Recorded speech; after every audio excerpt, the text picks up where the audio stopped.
Picture this: a European capital in late 2024. A minister steps to the podium. The math is absolute. Lights and cameras, and this minister makes 3 promises. Who pays when the promises expire? Defence spending must rise, pensions stay intact. Europe leads the green transition, and simple and clear. Impossible, because Europe cannot keep all 3 simultaneously, not with the money it has, and not with math that works. The arithmetic doesn't cooperate. That collision between what politicians promise and what numbers allow, that's where we begin.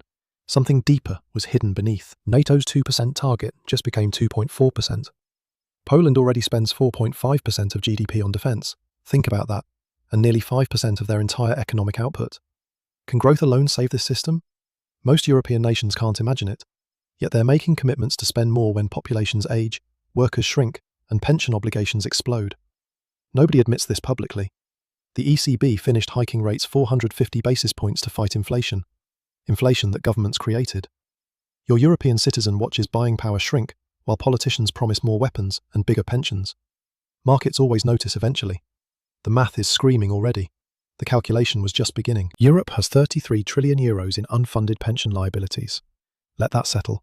And 33 trillion, and not money sitting somewhere. It's a guarantee. Governments will cover the gap between what systems collect and what they owe. What happens when creditors lose faith? That changed everything after. It grows because fewer workers support more retirees for longer lives, and Italy's debt service runs at 4% of GDP. 4% does nothing but service existing debt, doesn't build schools, doesn't create jobs, and just keeps the machine from defaulting. Some nations face worse because your politician promised pension stability, but the clock is ticking very fast. Europe committed 392 billion euros per year to green transition. This solves climate crisis and creates energy independence, builds green jobs and perfect vision and accept. 20% of hydrogen projects scrapped, 81% of wind capacity stuck in permitting. There are 1,700 gigawatts of renewables waiting for grid connections that don't exist. The cycle only accelerates. The infrastructure gap is 515 billion euros just for rail. Costs already run 82% over budget on average. Your minister promises green energy independence, but those 392 billion euros? Colliding with reality at alarming speed, and it would only get worse. The Italian-German spread tightened to 72 basis points and sounds like good news. Governments hate this truth. Not a temporary setback, it's a structural failure baked into the architecture of European governance. Sounds calm and credible, and don't believe it. How long can borrowing continue? The spread fell not because Italy improved, because the ECB printed money and held rates low. When you subsidise borrowing, even weak borrowers look strong temporarily, and Italy's 2026 interest rate runs at 4.6% of GDP. That only holds if the world believes the ECB will keep rates suppressed. The pattern never breaks. Once that belief cracks, Italy faces refinancing crisis. Not immediately, but it's coming, and you're watching musical chairs before the music stops. When it does, that 72 basis point spread evaporates. The real credibility test hasn't arrived yet. France experienced political collapse in 2024, and government fell. Coalitions fractured. The president called elections and got gridlock. Why does this matter? Because France is Europe's second largest economy, and where does the money actually come from? France stabilises the continent, and when France can't form government, political systems lock. History confirms this repeatedly. Tax collection falters because budget discipline weakens. Reform becomes impossible, and Spain rejected 5% NATO spending. Rejected it. That would require cutting pensions 40% or education 50%, and Spain was honest about it. While France doesn't get to choose anymore. Its political system is broken. In a debt-laden continent trying to hold together, that's catastrophic, and that change would never reverse. Spain rejected the 5% NATO target. The government did the math. The numbers speak clearly. 5% defence means either cutting pensions 40% or cutting education 50%. Those are your options. No magic formula. No growth comes fast enough. The math is linear and brutal. If you spend 5% on defence, something else gets cut by exactly that amount. That trend is irreversible. Spain chose honesty because it said, we cannot promise all 3, and we'll defend NATO but won't destroy our social contract doing it. Belgium sits at 1.29% defence. The Netherlands reached 2% for the first time. These numbers suggest divergence, while fragmentation. Different nations making different choices. They see the same wall approaching, and it would soon become impossible to ignore. Mark this date, 2027, and that's when the EU's fiscal escape clause expires. Voters remember every betrayal. After the pandemic, Europe suspended ordinary deficit rules. Countries ran deficits beyond the 3% cap, and temporary, emergency measures. But that suspension ends in 2027, and when it does, deficit rules snap back. Capital moves without sentiment. Countries running 4, 5, or 6% deficits suddenly must cut to 3%. The damage compounds silently. France is in excessive deficit procedures, because so is Italy, and Belgium, and Hungary, and Malta, and Poland, and Austria. Finland. 8 or 9 member states in fiscal crisis simultaneously. When 2027 arrives, these countries face a choice. Cut spending dramatically, raise taxes to breaking point, or trigger collapse. Growth cannot solve this. Your politician promised stability, while in 2027, stability is off the menu. That date is not hypothetical. The EU's recovery facility provides €723 billion for recovery. Massive, and designed to bind Europe through shared recovery. But here's the catch. It expires in 2026, and next year, and when it does, that valve of easy money closes. Countries relying on recovery grants for infrastructure now find that money elsewhere, or cut programs. Germany braces for potential breach of its constitutional debt brake, a law so strict it hasn't been broken since creation. Germany might choose between its own law and European needs. That creates fractures, resentment, conditions for cooperation to crack. The recovery facility isn't infinite. It runs dry in months, but nobody could collect what was owed. 75 years ago, Europe had 5 workers per retiree. Today, 2 workers per retiree in some countries. Getting worse. Italy, Greece, Spain, countries most crushed by the last debt crisis. Watch their worker-to-retiree ratios collapse. This doesn't improve, only accelerates. Greece faced austerity, and deep, brutal austerity, and GDP contracted 25%, and unemployment hit 25%. Because the debt ratio didn't improve, it worsened, went from 130% to 180% of GDP. Austerity doesn't cure demographic crisis, while it makes pain worse, while underlying math deteriorates. The window is closing. Europe faces a choice: keep promises about pensions that populations cannot sustain, or have the honest conversation about retirement with only 2 workers per retiree. That conversation is overdue. 82 EU regions experience significant brain drain and young Europeans leaving. Portugal lost 30% of its youth to emigration. Engineers, doctors, scientists, the people who build futures, and where are they going? Mostly to the United States, because Canada and Australia and anywhere with opportunity. Politicians avoid this topic.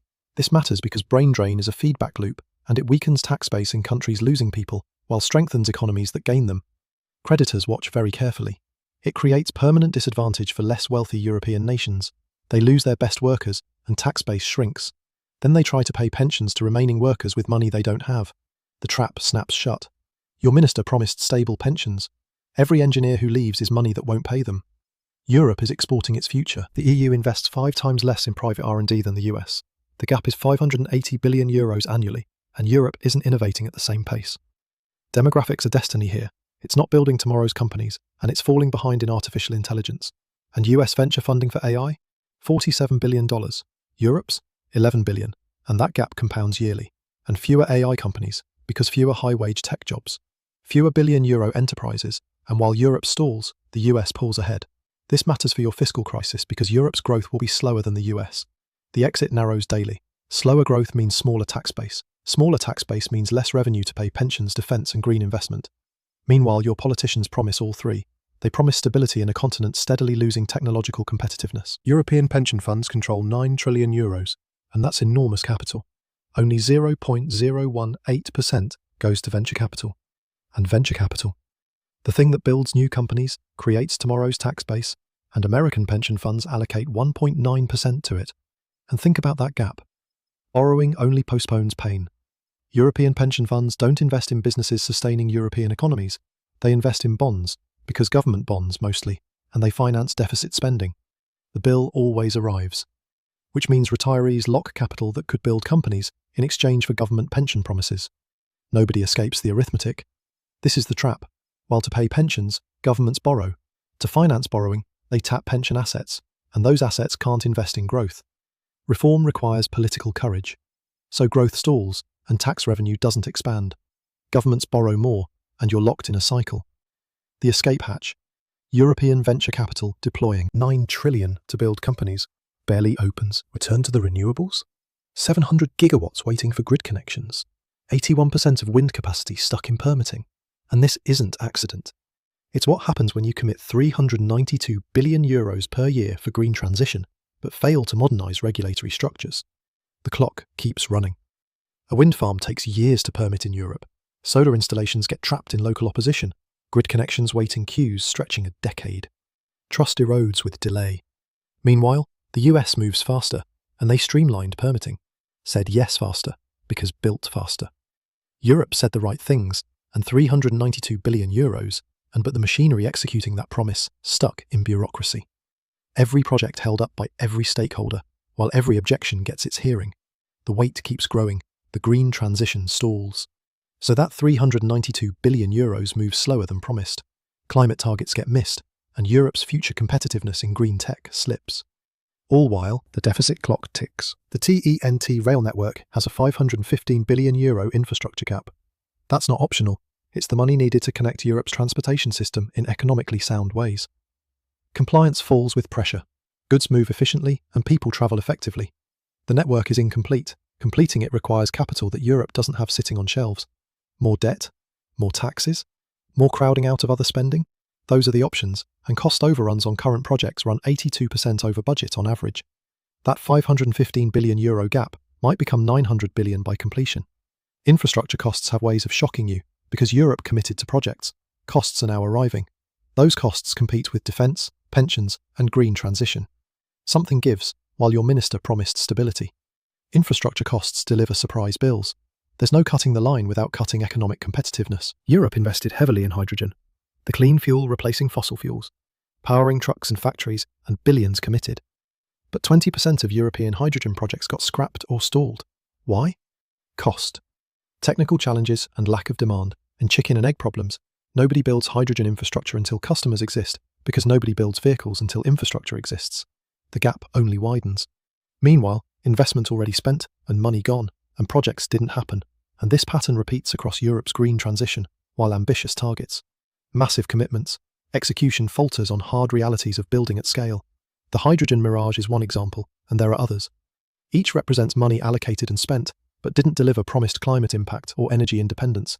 Revenue never catches spending. The deficit numbers record the spending, and benefits never arrive. Europe looks like it's spending on transition, and it's not. It's spending on failed projects.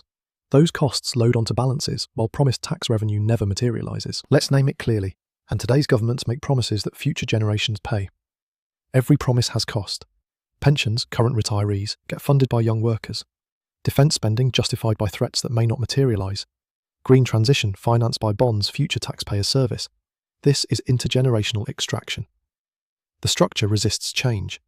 You live in comfort now, and your children and grandchildren handle bills. It's a resource transfer through time.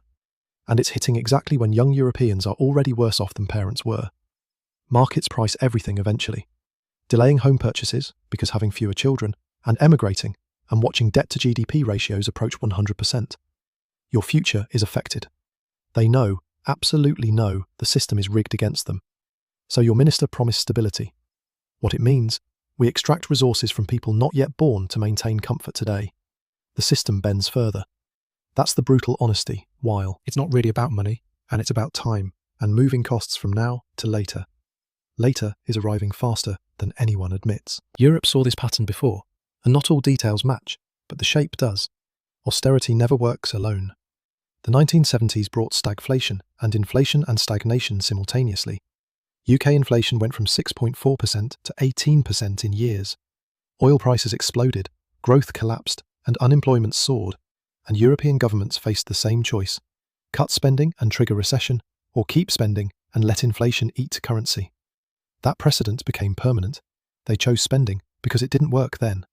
The result was painful recovery, and today, Europe is vulnerable to the same pattern. The lesson spreads fast. Inflation, while lower than 2022, stays stubborn, while growth is weak. Energy is expensive. Governments commit to spending more on defence, maintaining pensions, and deploying green capital. Nobody reverses this trend. That's spending during weak growth, and that's the recipe that created 1970s stagflation.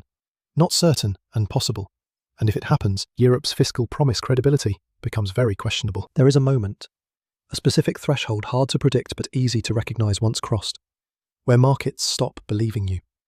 It happens before default and before technical insolvency, when the market collectively concludes this government can't pay what it owes.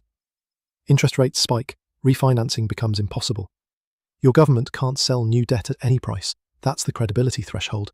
Because Greece crossed it in 2010, Italy danced near it multiple times, and right now, Italy nears it again.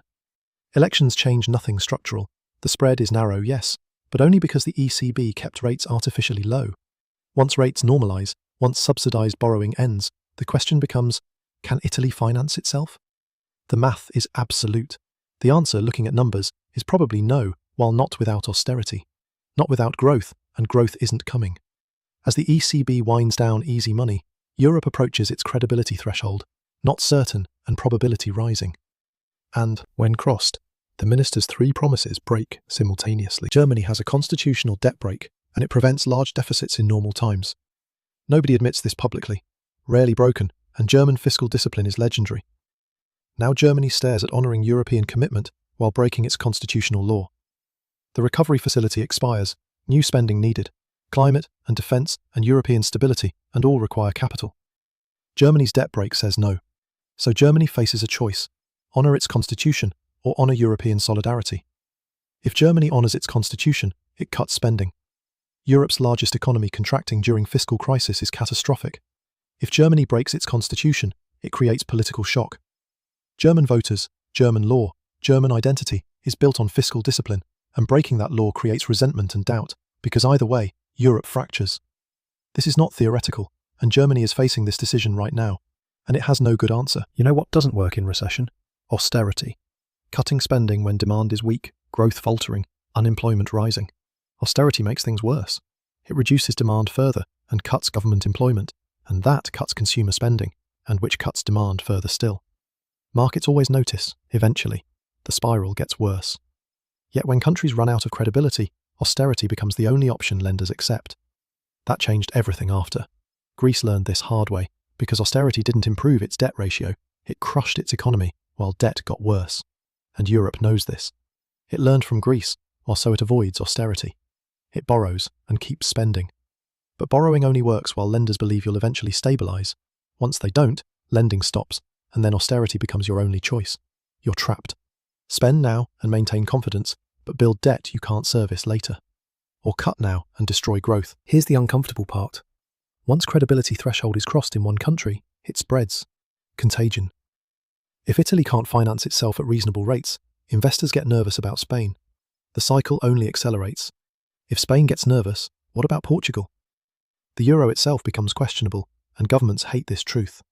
Suddenly the entire currency union is in doubt, and you see this in debt crisis history. Not a single country problem, system problem. One domino falls and rest follow, and Europe's banking system is interconnected. If Italian bonds get risky, Italian banks hold Italian bonds. Their capital ratios deteriorate because they stop lending.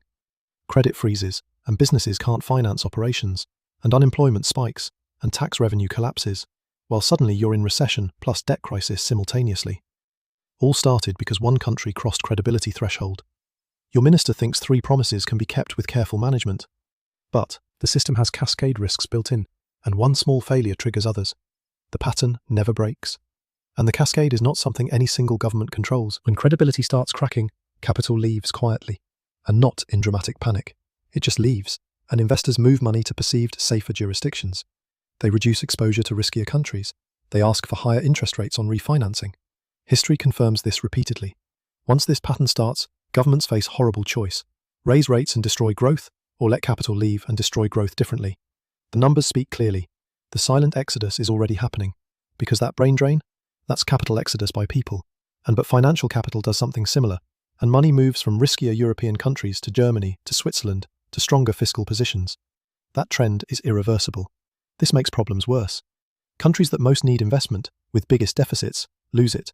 Countries with healthiest finances get richer, while inequality between EU member states grows.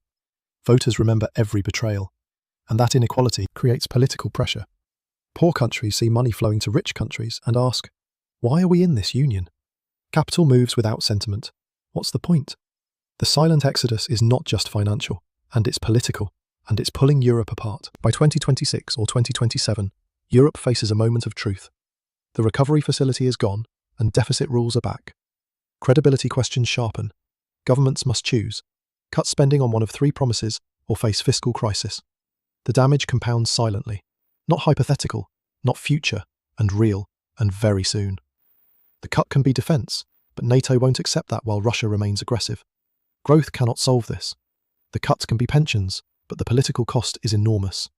The cut can be green transition, but then climate targets are missed and future competitiveness sacrificed. Or you refuse to cut and let crisis arrive. Interest rates spike because refinancing becomes impossible. The system resets through default and restructuring, and that's the choice your minister avoids. The window is closing. That's why they promise all three despite the math. Because admitting that only two are possible triggers political explosion. You become the minister who broke a promise. Easier to promise all three and hope something changes. Something won't. Let's walk through one scenario and imagine the pension promise breaks. Governments announce, we cannot sustain current pension levels and adjustments are necessary. Your retirees are real people. They've worked entire lives with the understanding that a pension exists at the end. Politicians avoid this topic. They've made decisions based on that promise, home purchases and healthcare planning and everything. And now that promise is broken. The political consequence is immediate because strikes and protests and governments fall. But the fiscal consequence is real. You've told your population that government promises can be broken. Creditors watch very carefully. That affects everything, while bond market confidence crumbles. If pensions can be cut, what else can be? Suddenly all government liabilities are suspect, and refinancing becomes expensive. Interest rates spike, and you're in a fiscal spiral. But you chose to protect defense and green transition. Was it worth it? Probably not. Breaking one big promise destroys credibility on everything. Or imagine defense is the promise that breaks, and you scale back spending. The trap snaps shut. Reduce NATO commitment and shrink military capability, and this is fine fiscally. You've freed up billions. But the geopolitical consequence is real. Russia sees weaker European military posture, and China watches. The US questions European commitment to mutual defense because NATO itself becomes questionable. Demographics are destiny here. You've signaled that Europe cannot sustain its own defense. That means increased reliance on the US, while lost autonomy. Europe becomes less influential in its own future, and your retirees keep their pensions. The exit narrows daily. But they're living in a continent that's militarily weakened and politically marginalized. Was that the trade you wanted? Probably not. But you faced a choice between breaking defense, pensions, or green spending. You picked defense, and now you live with consequences. Or the green transition breaks and spending is cut. Renewable projects abandoned, and hydrogen subsidies end, and grid modernization slows. Europe misses climate targets. Missing targets is not just environmental, and it has economic consequences. The EU falls behind in green technology. Companies in the US and Asia capture the market. Europe becomes less competitive in industries of the future. You kept pensions because maintained defense, but you sacrificed economic future, and young people see it more clearly than retirees. Borrowing only postpones pain. They see pensions protected, or their future is mortgaged. So they leave, while brain drain accelerates. Tax base shrinks further, and you're in a worse position than before. You bought time with present stability, but paid with future capacity. Not a good trade. No matter which promise breaks, Europe loses credibility, and markets remember. Investors remember, and credibility, once lost, takes years to rebuild. Interest rates stay elevated, borrowing costs stay high. Future financing becomes more expensive. It's not just the immediate year that gets crushed, it's the next decade. Every time Europe borrows after breaking a major promise, it pays a credibility premium. The bill always arrives. Higher rates mean less capacity to invest in anything. Infrastructure stays broken because competitiveness declines. Long-term growth rate is damaged, and your future tax revenue is smaller, and you were caught between three impossible promises while you chose to break one. Nobody escapes the arithmetic. Now you're constrained by credibility loss. Next time you want to invest in education, transport, climate, anything, you can't. Reform requires political courage. The market demands higher interest rates, and you can't afford it. Europe becomes trapped in low-growth, high-interest rate purgatory. All because you tried to keep three promises you couldn't actually keep. Here's what happens to the European project when fiscal squeeze becomes real. Member states stop cooperating. Poland feels defensive about spending more on defence while pensions are weak. Spain already rejected the 5% target, and France is politically paralysed. Germany is stuck between constitutional law and European solidarity, and once fiscal crisis arrives and someone breaks a promise, resentment explodes. Why should we cut pensions while Germany protects retirees? Why should we shrink defence when France won't contribute equally? Why should we accept lower green spending when other nations protect their industries? The clock keeps running. The EU was built on the idea that cooperation benefits everyone. That's true when there's growth to distribute, but when money is scarce, When choices are zero-sum, the union becomes a problem. Trust erodes with delay. Each member looks out for itself. Common project weakens. Continental project becomes fragile, and that's not a position. Fiscal outcome. That's political catastrophe. Europe has a window, a finite period where it can still choose, and the wait keeps growing. The window is probably 18 to 36 months, and by then, structural constraints become undeniable. 2027 arrives. The escape clause expires. Recovery facility is exhausted, and credit market pressures mount. The choice shifts from abstract policy debates to emergency crisis management. Right now, Europe could have an honest conversation, could admit that all three promises cannot be kept simultaneously, and could design a transition that acknowledges demographic reality, fiscal constraints, hard choices required. Compliance falls with pressure. It could spread burden across current and future generations in a planned way. The gap only widens. It could protect the most vulnerable while being honest about trade-offs. But that requires political leadership willing to break the three-promise narrative, willing to say, we must choose, because that leadership does not yet exist. Revenue never catches spending. So Europe stumbles forward, making all three promises, adjusting nothing, hoping something changes. Something won't. There is a path forward that doesn't end in crisis. It requires honesty. Europe must acknowledge that demographic challenge is real and permanent. Pension systems cannot work unchanged when you have only 2 workers per retiree. Every promise has cost. You need to raise retirement ages gradually and means test benefits and adjust expectations. And it's not popular, but it's honest. On defence, Europe must accept that NATO commitments require real money. Some comes from new spending, some comes from prioritising. You cannot do everything, and you focus on true existential threats.